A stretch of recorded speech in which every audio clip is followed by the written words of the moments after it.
Eh bien, bonjour tout le monde, on se retrouve aujourd'hui donc pour une nouvelle vidéo test d'hypothèse, mais cette fois-ci, nous allons travailler donc sur un cas de proportion.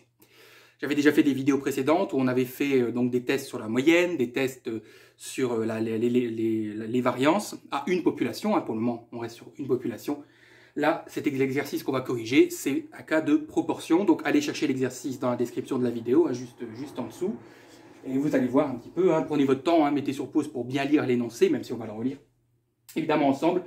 En termes de difficulté, il n'est pas si difficile que ça, mais il demande quand même de faire attention à certaines choses. On va voir. Bon, si c'est bon pour vous, c'est bon pour moi.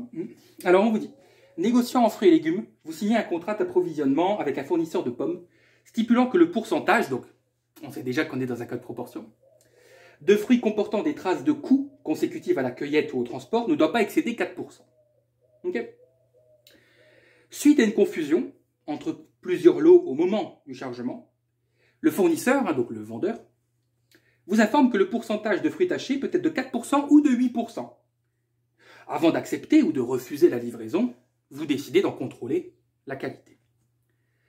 En tant qu'acheteur, donc c'est vous l'acheteur dans cet exercice, vous êtes prêt à accepter un risque de seconde espèce de 3%. Alors le risque de seconde espèce de 3%, on verra au moment où on nous posera la question, mais je dis déjà, on le notera bêta.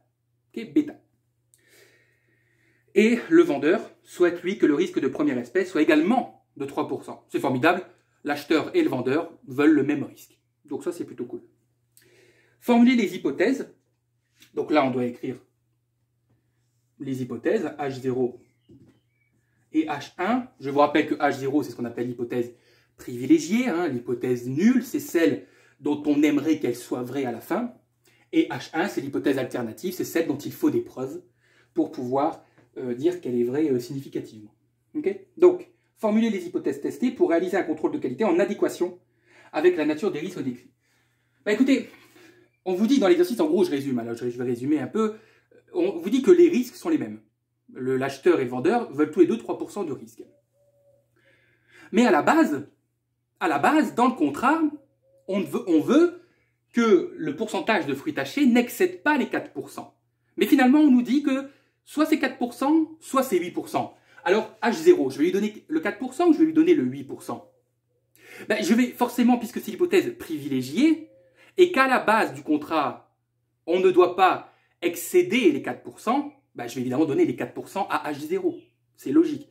Et les 8%, je les donnerai à l'hypothèse alternative. Donc on écrira P égale P0 égale 4%. Et on écrira P égale P1 est égal à 8%. Alors vous voyez, dans l'écriture des hypothèses, lorsqu'on a des signes égaux, on appelle ça un test simple. En fait, vous avez plusieurs types de tests. Vous avez les tests simples, les tests unilatéraux, droite-gauche, et les tests bilatéraux différents. Ça, c'est un test simple, mais en réalité, c'est un test unilatéral droit. Pourquoi? Parce que comme P1 est supérieur à P0, la résolution du test se fera comme si, en fait, vous allez voir, on aurait fait un test unilatéral droit. Il n'y a pas de souci là-dessus. Voilà, donc ça, c'est la question petit a. Ok.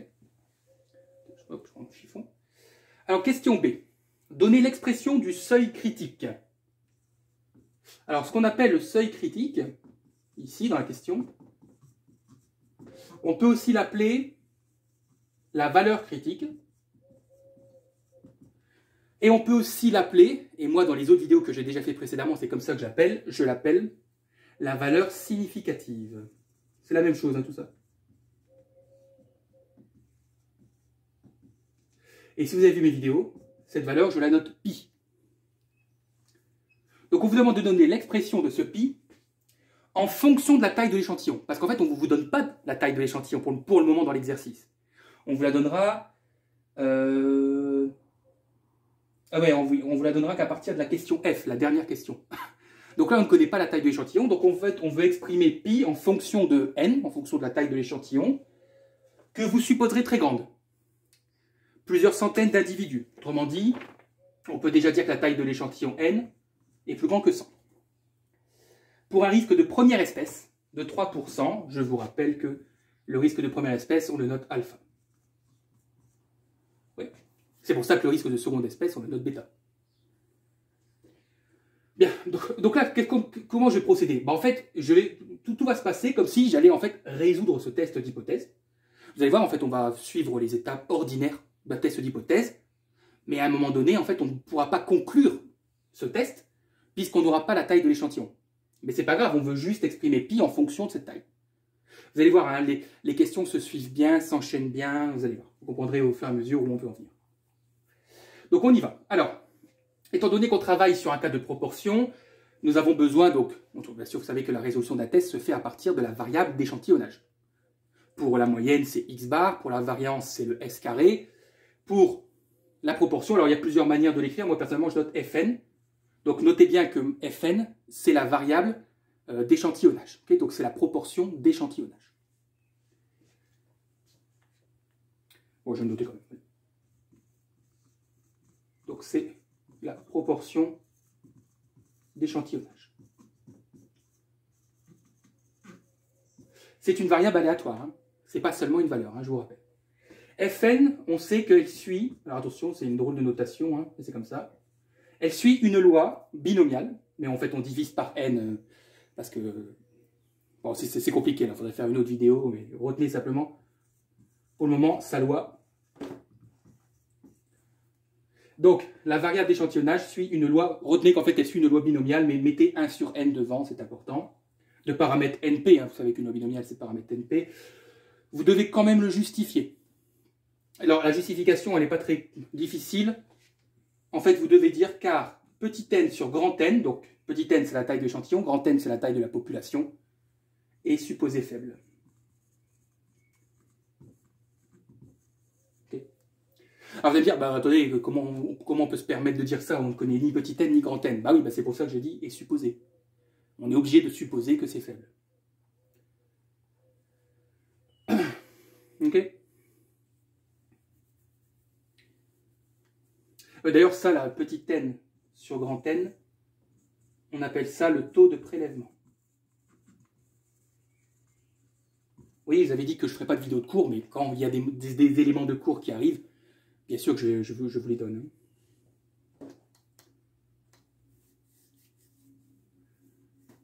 Bon, le problème, c'est qu'avec une loi binomiale, je ne peux rien faire. Hein. Une loi binomiale, c'est une loi discrète. On ne peut pas résoudre un test avec une loi discrète, avec une loi binomiale. Donc, pardon. Ce qu'on peut faire, encore une fois en le justifiant, c'est de dire que comme n est supérieur à 30, puisqu'on dit que n est supérieur à 100 dans la question, donc il est forcément supérieur à 30. Donc n est supérieur à 30, et encore une fois, nous allons supposer que n fois p est supérieur à 5. N fois p, je ne sais pas si vous connaissez encore vos cours sur la loi binomiale, mais n fois p, c'est ce qu'on appelle l'espérance de la variable. Donc, étant donné que n est supérieur à 30 et que n fois p est supérieur à 5, on va pouvoir approximer la proportion d'échantillonnage par une loi normale de paramètre p racine de pq sur n. Q étant égal tout simplement à 1 moins p. Vous avez déjà rencontré ça dans les intervalles de confiance. Ça doit vous dire quelque chose, cette racine de pq sur n. Mais c'est normal, parce que les tests d'hypothèse se basent sur des critères, parce que c'est en fait les intervalles de confiance et les tests d'hypothèse, ce sont les deux éléments de ce qu'on appelle la statistique inférentielle. Et donc les deux, en fait, se complémentent, et puis ont les mêmes propriétés, quoi, c'est ça que je veux dire.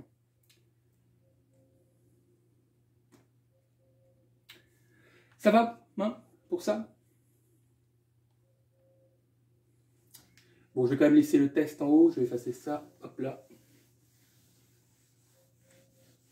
Hop. Alors, maintenant nous allons passer à l'écriture de alpha, le risque de première espèce. Nous savons que alpha, c'est la probabilité de décider H1, sachant que H0 est vrai.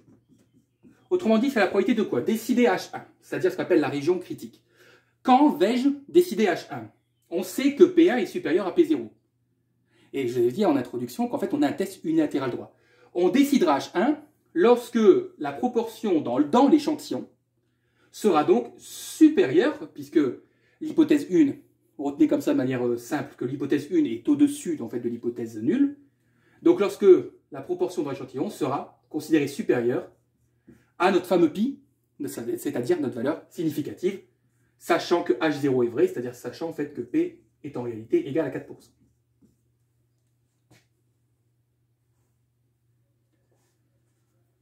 Donc là, c'est une procédure à respecter. Hein. Je vous conseille, pour ceux qui sont vraiment paumés en test d'hypothèse, je vous conseille vraiment de suivre ma playlist. J'ai fait une playlist qui s'appelle test d'hypothèse. Je vous conseille vraiment de la suivre dans l'ordre des vidéos. Ok, vous allez voir parce que parfois, je ne vais pas forcément toujours me répéter. Hein, si j'ai déjà dit des choses dans les vidéos précédentes. Donc, vraiment, pour ceux qui veulent qui veulent vraiment réviser intensément les tests d'hypothèse et qui n'y comprennent rien, bah, regardez les vidéos dans l'ordre de la playlist. Alors, sous alpha, regardez bien. Sous alpha, qu'est-ce qu'on peut dire? C'est-à-dire que si j'accepte alpha, bah, sous alpha, c'est H0 qui est vrai, on vient de dire. Autrement dit, ma variable d'échantillonnage, elle suit une loi normale, ça ne change pas, mais le P qui est ici, je peux prendre en fait le P0, puisque c'est H0 qui est vrai sous alpha. Donc on écrira P0 et racine de P0 Q0 sur M.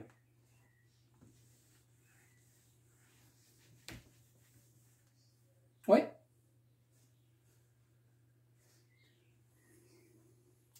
Alors là, je vais dire une petite phrase. Alors encore une fois, ça dépend selon la manière dont votre enseignant vous enseigne les tests d'hypothèse. Suivez sa procédure à lui, pour ne pas perdre bêtement des points lors de votre examen. Ok? Moi, je rajoute juste, c'est juste vraiment pour ceux qui veulent compléter les choses. Mais ce qui est bien lorsqu'on arrive à ce stade, c'est juste d'indiquer que la distribution, quand on dit la distribution, c'est celle de Fn, hein, bien sûr. La distribution est spécifiée. Ça veut dire quoi, monsieur, spécifié? Bah, spécifié, ça veut dire qu'on connaît les valeurs. Alors oui, vous allez me dire, bah non, on ne connaît pas petit n. Oui, mais comment dire? On ne connaît pas, mais on sait que cette taille d'échantillon existe, ou va exister. Vous comprenez? Bon. Donc, c'est pas très grave. Mais en tout cas, quand on dit spécifié, c'est qu'on connaît les paramètres de la loi normale, enfin de la loi qu'on utilise. Donc, la distribution est spécifiée, mais elle est non tabulée. Oula, qu'est-ce que ça veut dire, ça? Donc, elle est spécifiée, mais elle n'est pas tabulée.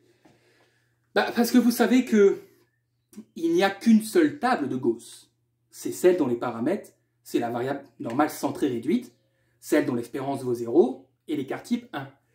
Cette loi normale, il n'y a pas de table pour cette loi normale. C'est pour ça qu'on dit qu'elle n'est pas tabulée. Bon. Mais c'est pas grave parce qu'en fait, on va tout de suite la tabuler, puisqu'on va la centrer et la réduire. On va créer une variable U. U, ce sera quoi? Ce sera Fn moins l'espérance divisé par l'écart type.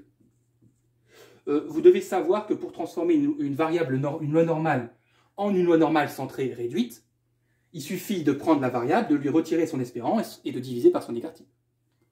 Bon, vraiment, ça c'est clair. Et donc ça suivra bien une loi normale de paramètre 0. Et donc alpha, ça va donc être la probabilité de Fn, mais en fait, je ne vais plus utiliser Fn, je vais utiliser U. Parce que j'ai besoin d'une loi normale centrée réduite pour pouvoir utiliser la table de Gauss. Bon. Donc au lieu de Fn, je vais écrire U, supérieur.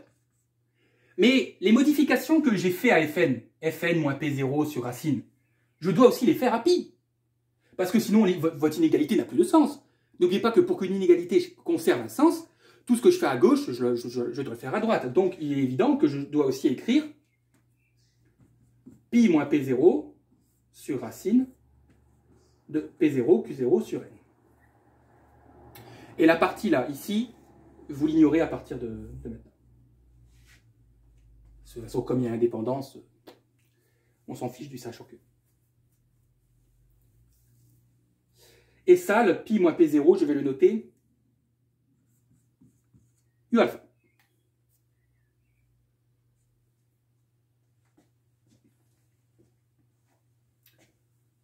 Et donc c'est parti. Il ne nous reste plus grand chose à faire. En fait, il nous reste juste à trouver la valeur de U alpha.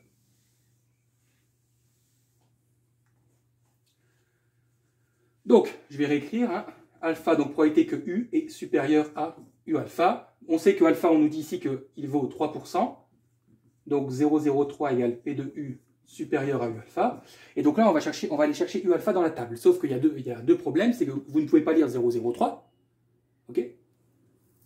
Et surtout le deuxième, enfin si, en fait, pardon, autant pour moi, vous pouvez lire le 0,03. Mais le problème, c'est que la table de Gauss exige qu'on ait un inférieur pour pouvoir la lire à l'intérieur. Donc je dois apporter une modification, c'est que je dois transformer ce supérieur en inférieur, obligatoirement. Mais du coup, comme j'ai changé le signe, j'ai changé le sens de l'inégalité, à gauche, je vais écrire 1 moins 0,03. Ça, allez dans la playlist loi de probabilité continue, les vidéos sur la loi normale, j'explique en détail toutes les modifications qu'on peut faire avec la loi normale.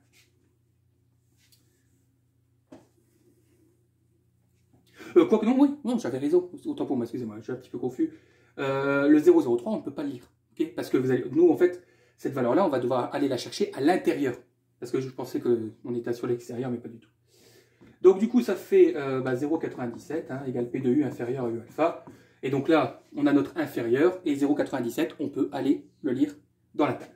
Donc je vous rappelle, la table, vous avez sur la première colonne les dixièmes, et sur la deuxième, et sur la première ligne, les centièmes.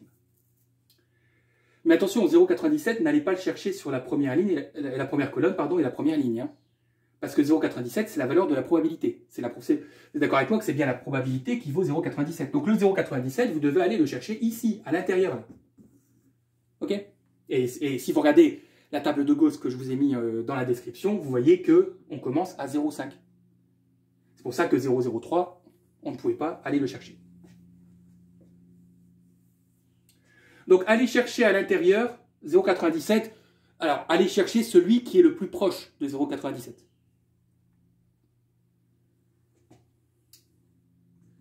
Et donc, normalement, si on est OK, vous devez trouver un U alpha qui vaut 1,88.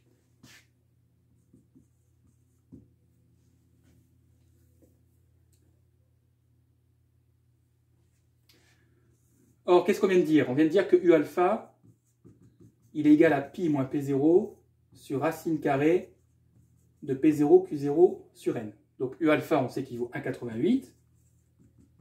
Pi moins P0, je sais que P0 vaut 4%, donc 0,04, divisé par racine de 0,04. Q, c'est 1 moins P, donc 1 moins 0,04, ça fait 0,96. Et petit n, je ne connais pas. Ouais.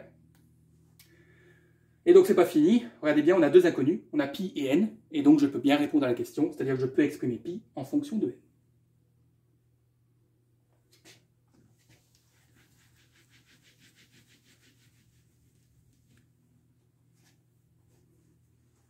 Alors, faites passer la grosse racine carrée de l'autre côté, donc ça va se transformer en multiplication. Donc on aura 1,88 multiplié par la racine de 0,04 fois 0,96 sur n égale pi moins 0,04. Ouais. Et du coup, il ne vous reste plus qu'à faire passer le moins 0,04 aussi à gauche. Et donc, nous aurons pi, on va l'appeler pi alpha, parce qu'en fait, après, on aura un pi bêta. Donc, pi alpha est égal à 1,88 racine de 0,04 fois 0,96. Je vous déconseille de calculer 0,04 fois 0,96, okay, pour ne pas prendre le risque que ça ne tombe pas juste. Plus 0,04. Voilà.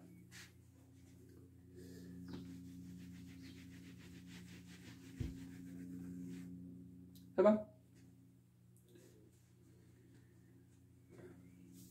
C'est pas l'exercice le plus facile sur les 4 proportions. Regardez déjà la question petit c, même question, donc on doit refaire la même chose, mais avec bêta, le risque de seconde espèce.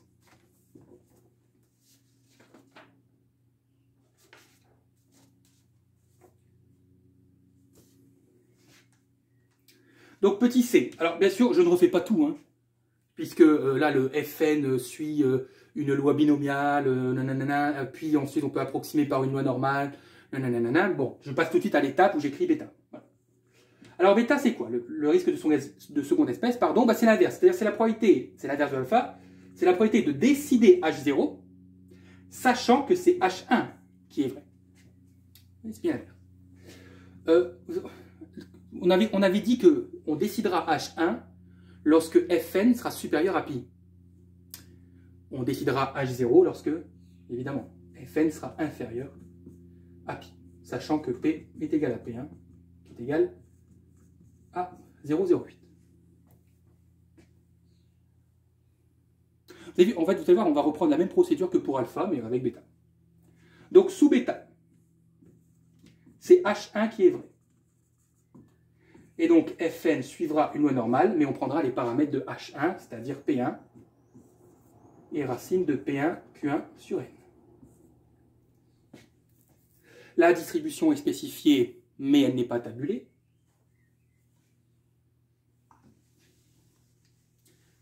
Donc, on va recourir à une loi normale centrée réduite. Donc, grand U égale Fn moins P1 sur racine de P1, Q1 sur N suivra une loi normale du paramètre 0, 1. Donc, bêta, ce sera la probabilité donc, de U inférieure à pi moins P1 sur racine de P1, Q1 sur N. Ouais.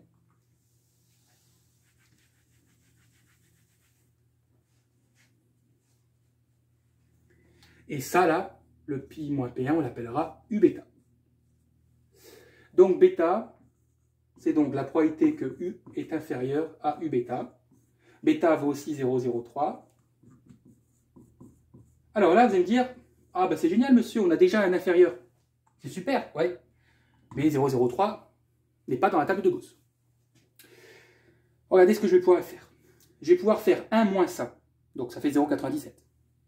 1 moins ça. Mais je dois rapporter un changement à droite. Vous allez évidemment conserver le inférieur, puisqu'on veut du inférieur. On doit avoir du inférieur. Mais au lieu de U bêta, j'écrirai moins U bêta.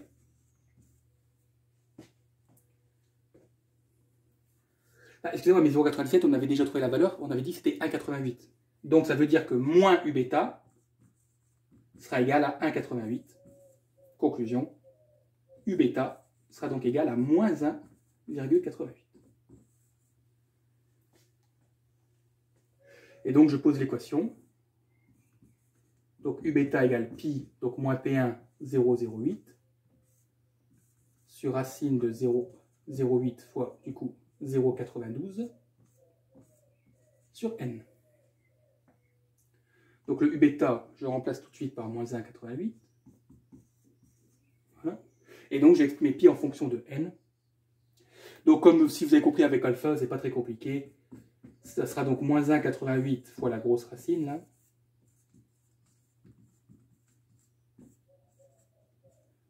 Plus 0,08.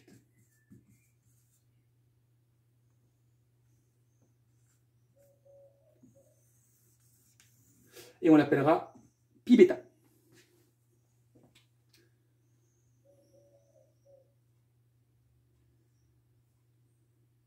Ouais.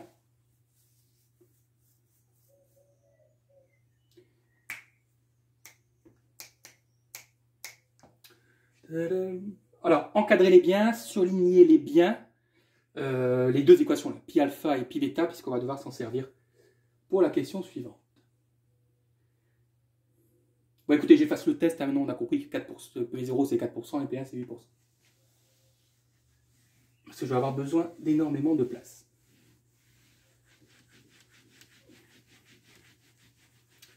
Pourquoi? Eh bien parce qu'on nous dit tout simplement, dans la question D, de déterminer la taille de l'échantillon. Donc on va enfin déterminer petit n. Ah oui, je pensais que c'était la question F, mais en fait on va déjà trouver... Oui, ah oui, en fait on va trouver un petit n, mais vous allez voir, vous allez apprendre quelque chose sur les tests d'hypothèse. Vous allez être surpris.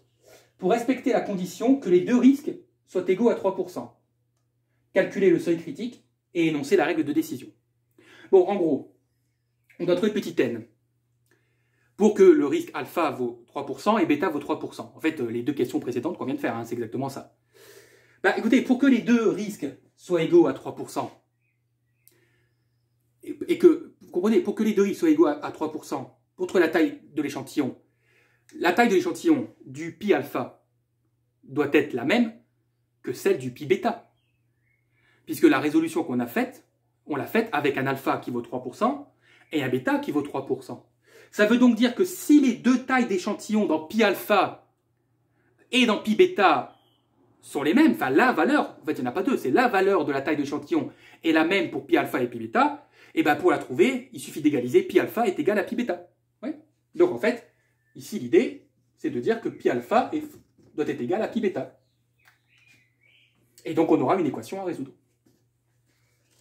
Alors pi alpha, donc, on avait dit, hein, de tête, 1,88 multiplié par la racine de 0,04 fois 0,96 sur n plus 0,04 est égal à pi bêta moins 1,88 racine de 0,04 fois 0, non, pardon, 0,08 multiplié par 0,92 sur n plus 0,08.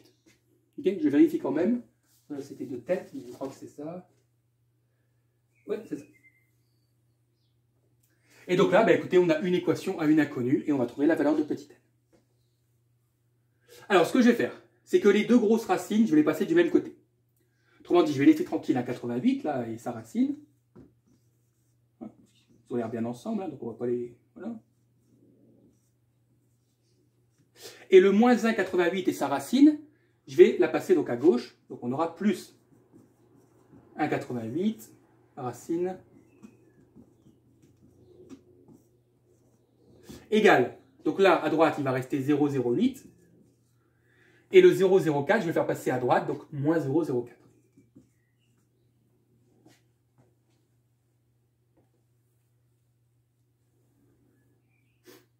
Ça va ?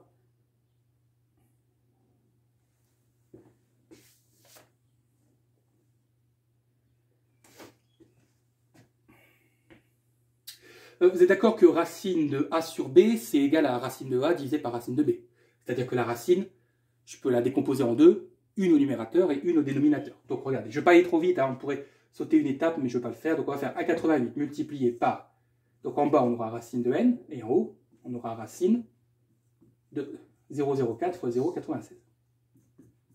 Plus 1,88, même chose ici, racine de 0,08 fois 0,92 sur racine de n égale 0,04.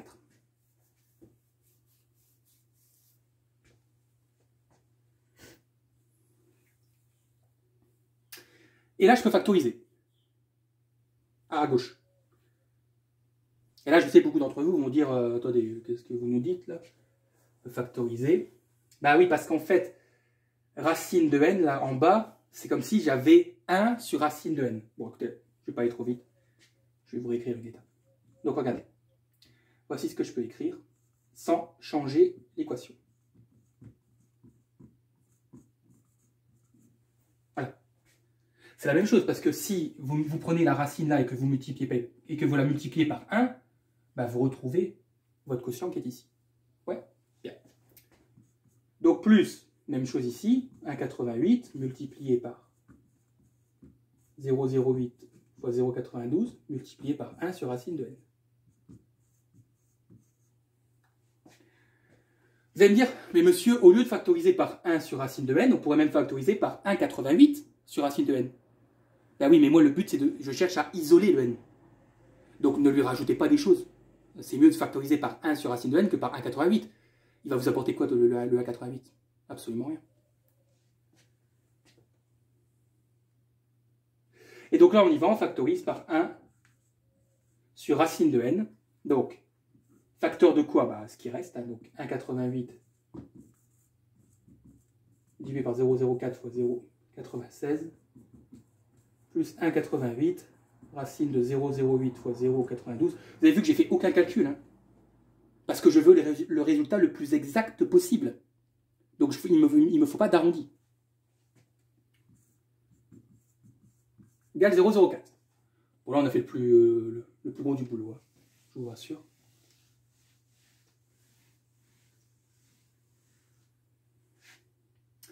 Bah, la grosse parenthèse là, je vais la faire passer à droite. Ouais. Donc à gauche, il va rester 1 sur racine de n. Égal, donc on aura 0,04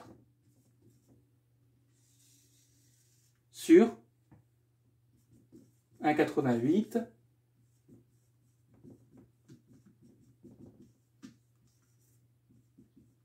fois, hop, voilà, 0,92.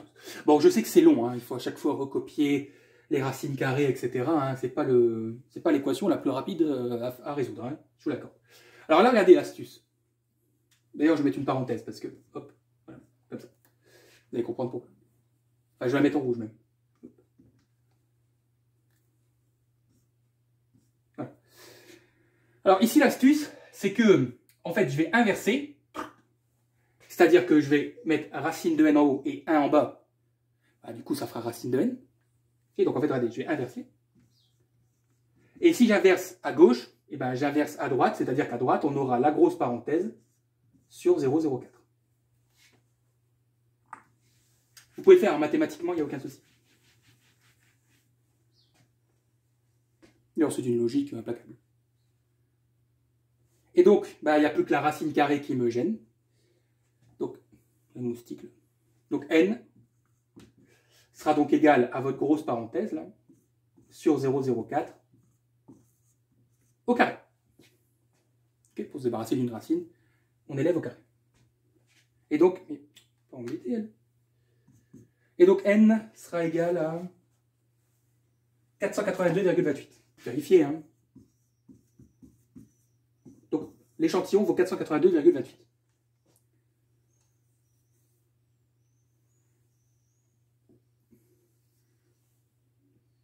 Non, excusez-moi, mais il n'y a pas un truc qui vous gêne, vous? Je sais pas, hein. Bah oui, l'échantillon n'est pas un entier. Mais il est évident que, en test d'hypothèse, nous devons travailler avec des échantillons qui sont des nombres entiers. C'est obligatoire. Si vous parlez de, je sais pas moi, de poissons ou de truites, vous n'allez pas prendre un échantillon de 482,28 truites. Vous n'allez pas prendre 482,28 femmes. Vous comprenez? Et donc, qu'est-ce que ça veut dire? Ça veut donc déjà, je le dis, on prendra un petit n qui vaut 482 pour la suite de la question. Ok? On se débarrasse du 28. Mais ce qui est intéressant ici, c'est tout simplement, écoutez bien, je vais l'écrire en vert, tiens, pour changer. Eh bien, ce qu'on pourra dire, étant donné que n n'est pas un entier, c'est que la compatibilité de alpha égale 3% et bêta égale 3% est impossible.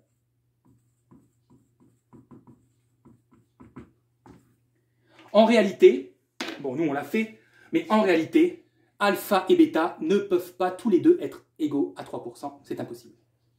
Ok, la compatibilité est impossible.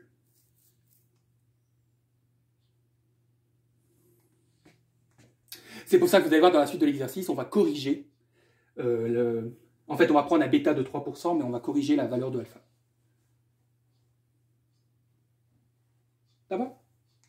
Je vais effacer la phrase, comme ça je peux terminer la question sans rien effacer. Alors allez-y, pendant que vous recopiez, je tourne ma page.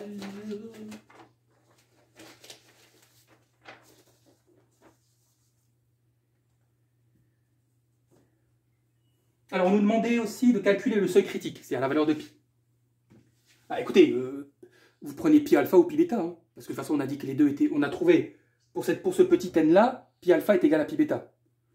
Donc les pi seront les mêmes. Donc choisissez pi alpha ou pi bêta, on va prendre pi alpha, on va pas trop s'embêter. Hein. Ah, j'avais dit que j'allais effacer juste la phrase ce soir. Je ne suis pas un homme de parole. Donc, je vous rappelle, pi alpha, donc c'était 1,88 multiplié donc, par la racine de 0,04 fois 0,96 divisé par n. Donc on peut écrire 482. Plus 0,04. Et bien voilà, vous tapez tout ça sur votre calculatrice et vous trouvez un pi qui vaut 0,0568. Prenez 4 décimales, c'est bien. Prenez pas non plus 6, 7, hein, ça sert à rien, mais 4 c'est bien.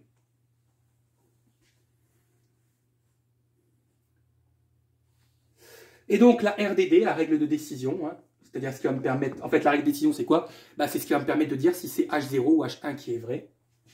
Donc, voici comment on écrit une règle de décision de manière formelle. De manière conventionnelle.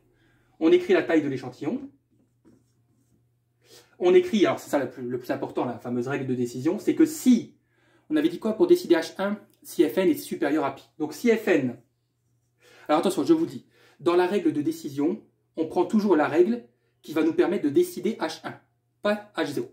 Okay? La région critique. Donc si Fn est supérieur à pi, on décidera H1, sachant que alpha vaut 3%. Voilà comment on l'écrit de manière formelle. Bien sûr, je ne peux pas conclure, puisque je ne connais pas la valeur de Fn. C'est clair comme de l'eau de roche.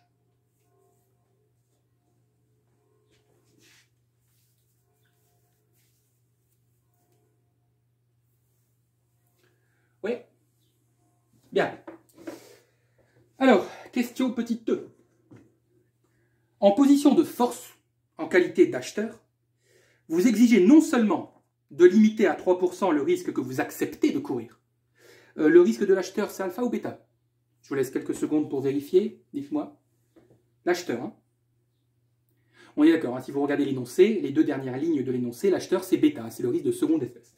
Donc, vous exigez un bêta de 3%. Mais en plus, vous décidez de fixer à 400 le nombre de pommes examinées. Quelle incidence au pluriel? Donc ça veut dire qu'il y en a au moins 2. Le respect de cette double exigence aura-t-il sur le test? Eh bien déjà, si la taille de l'échantillon change, la valeur de pi va changer. Mais attention, comme on travaille avec bêta, vous devez prendre pi bêta. Étant donné que la valeur de bêta n'a pas changé, vous pouvez reprendre directement l'équation de pi bêta. Parce que si vous vous retapez tout le test, bah vous allez retrouver moins 1,88 pour u bêta. Donc bon, si bêta avait changé, on aurait dû refaire la procédure. Donc pi bêta, on avait dit moins 1,88. Racine de 0,08 fois 0,92 sur du coup 400, plus 0,08. Donc la première incidence, c'est que la valeur de pi va changer. C'est logique, puisque vous changez votre petit n, vous changez la valeur de pi. Et donc vous tapez ça et vous trouverez un pi de 0,0545. Bon, ça ne change pas de ouf, mais bon.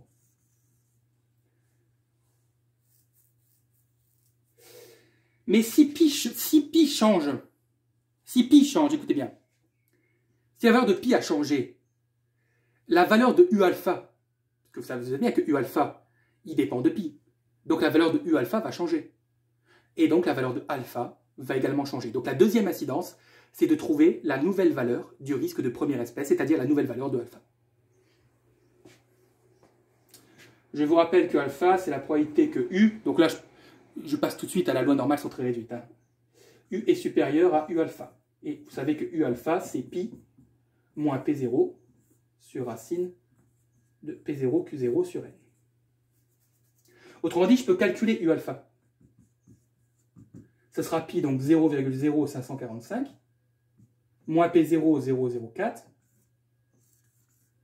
sur racine de 0,04 fois 0,96 sur 400. Okay, vous prenez bien sûr 400. Et donc, vous allez trouver un U alpha qui vaut 1,48.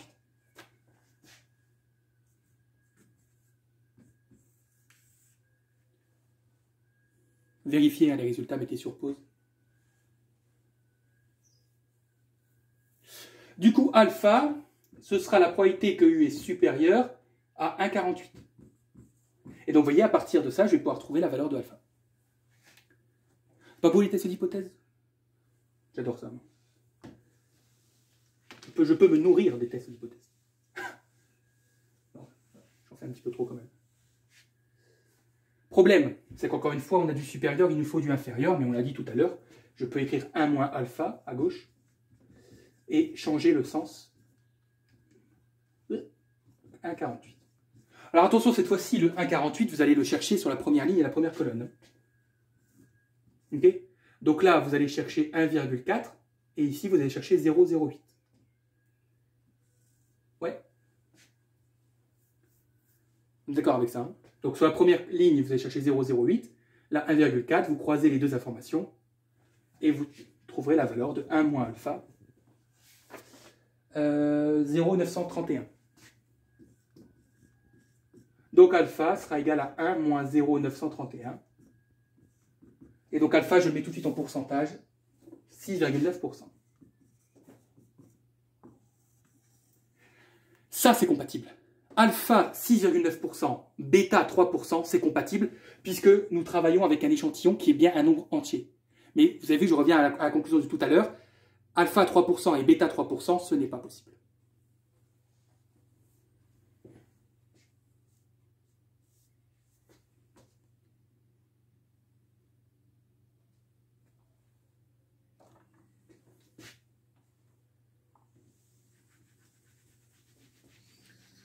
Alors, dernière question, écoutez, c'est extrêmement simple. On vous dit que parmi les 400 pommes examinées, 18 se révèlent tachées. Donc en fait, je peux enfin calculer la valeur de Fn. Donc 18 sur 400, ça fait 0,045. Je vous rappelle que pi, bien sûr, vous prenez le pi de la question précédente, hein, s'il vous plaît. Donc vous prenez 0,0545. Hein. Conclusion. Fn est inférieur à pi. Et donc, je décide bien H0. Ok?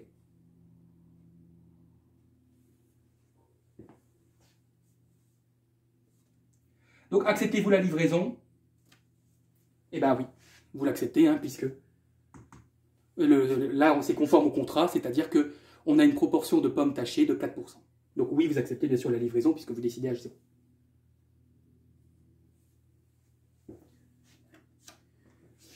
Ok.